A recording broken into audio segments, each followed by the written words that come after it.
جب اللہ راضی ہونے لگتا ہے تو بندے کو اپنے عیبوں کا پتہ چلنا شروع ہو جاتا ہے، اور یہی اس کی رحمت کی پہلی نشانی ہے۔ کچھ لوگ ساری ساری رات جنت کی دعائیں مانگتے ہیں، لیکن دوسروں کی زندگی انہوں نے جہنم بنائی ہوئی ہوتی ہے۔ ناراض ہمیشہ خوشیاں ہی ہوتی ہیں، غموں کو اتنے نخرے نہیں ہوتے ہیں۔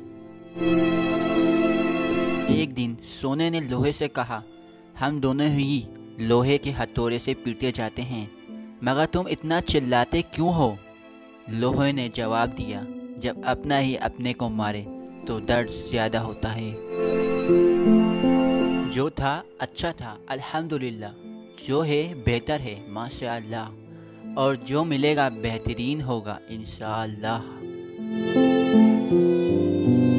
اس موڑ پہ لے آتی ہے نوکری انسان کو اپنے ہی گھر جانے کے لیے دوسروں سے اجازت لینی پڑتی ہے۔ کچھ ایسے بن جاؤ کہ تمہیں دیکھنے والے تمہاری تربیت کرنے والے کے حق میں دعائیں کریں۔ دوسروں کی مدد کرنے کا وقت کسی کے پاس نہیں ہے، لیکن دوسروں کے کام میں ٹانگ اڑانے کا وقت سب کے پاس ہے۔